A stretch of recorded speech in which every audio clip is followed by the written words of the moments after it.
There's a story in the Talmud about this man named Elazar who spent his life running from anything that required him to take a stand. When life demanded courage, he'd find a way to disappear. When the world needed him to step up, he'd step back. He always convinced himself that someone else would say what needed to be said or do what needed to be done. One day, someone who knew him well saw him duck away yet again. They shook their head and they delivered a brutal truth. Elazar, you have no future. You have no place in the world to come. And in that moment,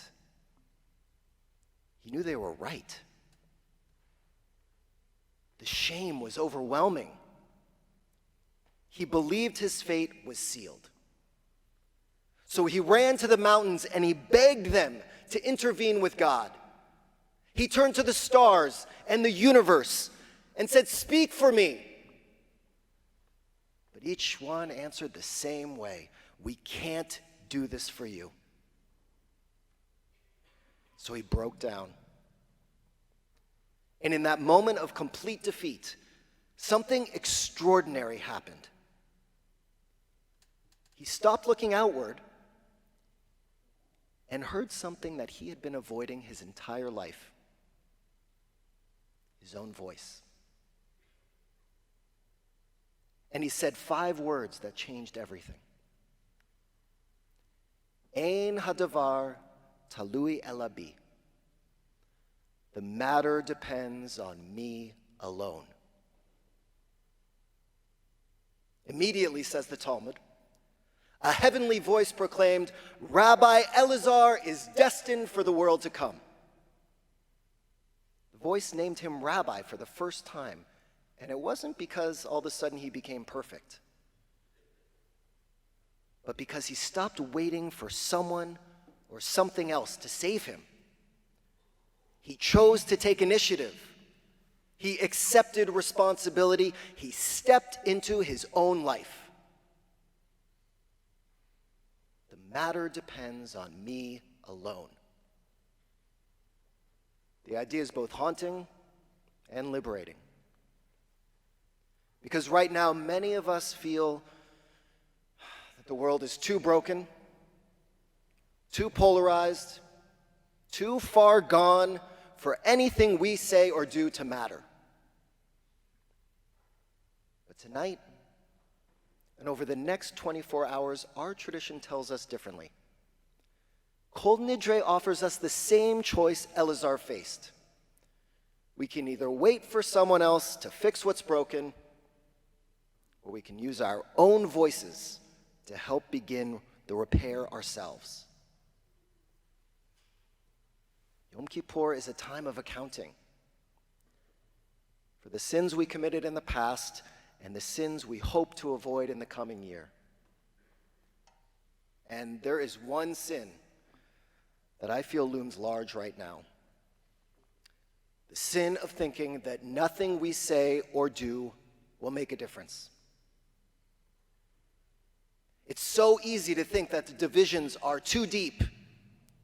The other side is too stubborn. The situation is too complicated. So we convince ourselves that our voices don't matter, and we stay silent. But silence doesn't bring peace. It stuffs our heart with unspoken grief until we ache. And sometimes we hide behind the need for civility when it's really just another excuse to stay silent. True civility doesn't pretend everything is fine when people are suffering.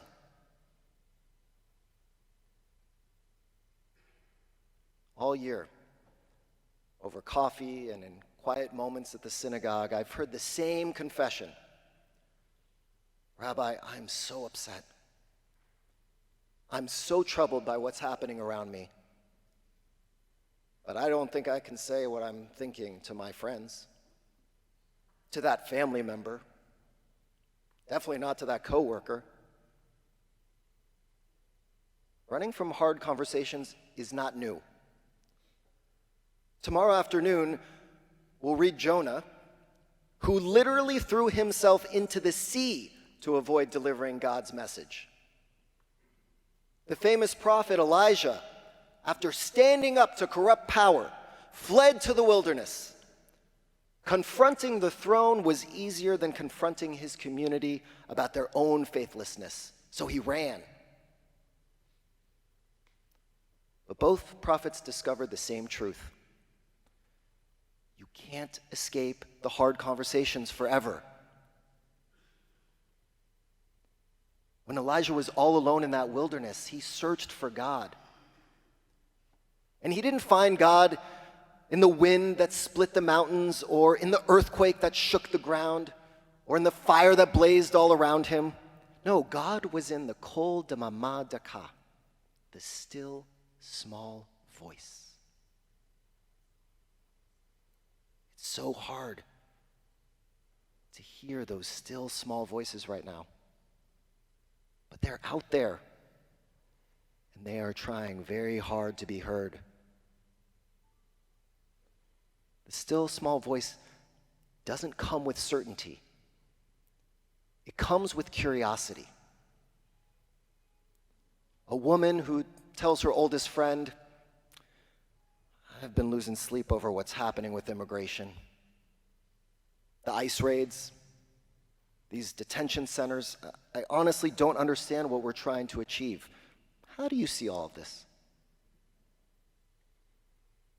A man who speaks to his college-age son, I have to be honest, your post about Gaza really shook me up. I realize I don't understand your perspective on what's happening, so would you help me see it through your eyes?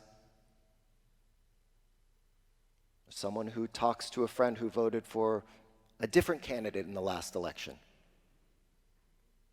I'd love to get your take on something. I keep hearing people say that the current administration is either protecting Jewish interests or making things worse for us. The university funding, the Israel policies, all of it. What do you think? And yes, I know what you're thinking. Rabbi, you actually want me to do that? You want me to open up the door to that conversation? Yes. Because vulnerability isn't weakness. It's the only thing that changes hearts. Think about it. When someone comes at you with absolute certainty, shouting their position, what do? You shut down. You defend. You stop listening. But when someone says, I need help understanding, that's when your guard drops. That's when real conversations become possible. The Talmud knew this. Hillel didn't defeat Shammai by shouting him down. He listened so carefully that he could repeat Shammai's arguments back to him perfectly. And that's when Shammai was willing to listen to Hillel. Abraham understood this. Picture the scene. He's sitting at the entrance of his tent, heat of the day, still recovering from the circumcision that he performed on himself. He's in pain and vulnerable when he sees three strangers approach, whose intentions he can't predict, whose beliefs he knows nothing about. He runs toward them. He doesn't wait until he feels strong enough. He doesn't spend time figuring out their politics or their positions. He simply says, I see you. Come in. Let me wash your feet. Let me feed you. Tell me who you are. He enters that conversation with no agenda except genuine curiosity and hospitality. And because he's willing to be vulnerable first, to approach strangers while he's wounded, to offer kindness without knowing if it would be returned, well, those strangers become angelic messengers. that vulnerable conversation changes the course of history because they are the very people who then bless him and his wife Sarah with the gift of a child. So we know exactly what's at stake. We talk about it constantly. In our coffee conversations, in our group texts, in our book clubs. We've created little bubbles where we can be thoughtful and nuanced, but outside those bubbles, we stay silent.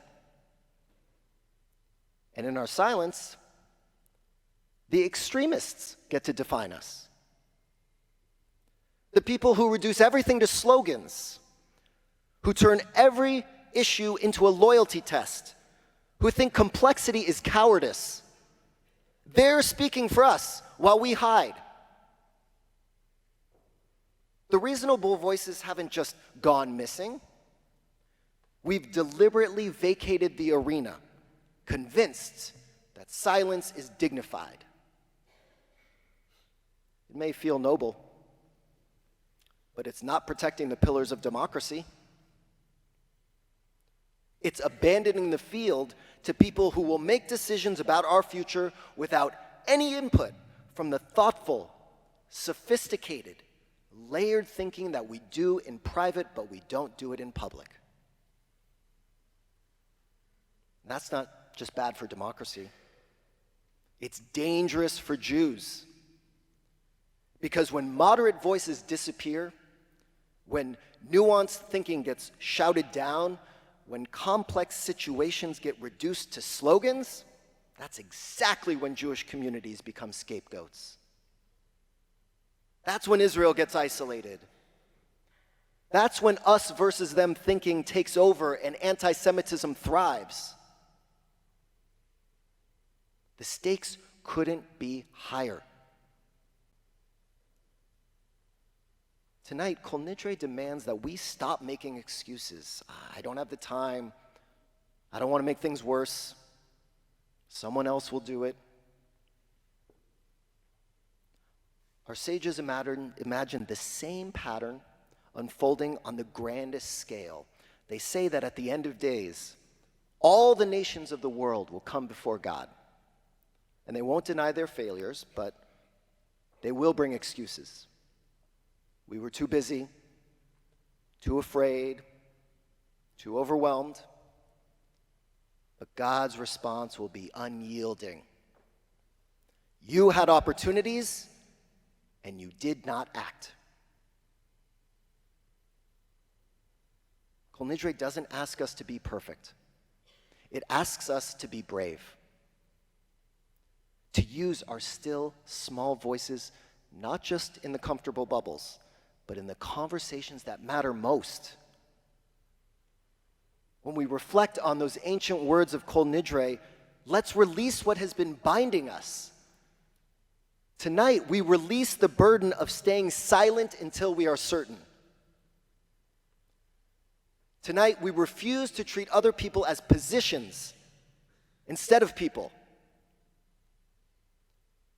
Tonight, we pledge that we'll no longer save our best thinking for people who already agree with us.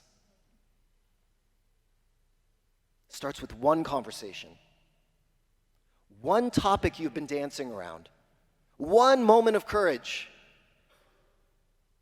And I know that while you're sitting here, you're thinking of at least one person in your mind. Right? Someone you've been avoiding, maybe even someone you miss engaging with in conversations beyond the weather or the Dodgers or the latest episode of that show. And I know what you've been telling yourself about why you haven't reached out. They won't listen anyway. They are too far gone. I don't know enough. Those are excuses, not reasons. Maybe it's about politics. That family member who posts opinions that make you crazy. That friend whose views on Israel leave you speechless. That neighbor whose yard sign just makes you shake your head. Or maybe it's not about politics at all. Maybe it's that conversation with your adult child that you keep postponing. The difficult discussion with your spouse about something that's been eating at you. The honest conversation with a friend about how their behavior has hurt you. That talk with your aging parent about their health, their finances, their future. The principles remain the same. Vulnerability works. Questions open doors. Curiosity builds bridges that statements cannot. Elijah heard that voice, the one that lived within him, and it sent him back out into the world, back to his mission. Tonight, that same voice is speaking to us, to every one of us. It's the voice that's already stirring in your heart, and it is pleading to be answered. Listen to it. Trust it. Follow it. Because in the end, the matter depends on us alone. If we answer it, if we let our voices rise together, then this year can truly be the beginning of something new.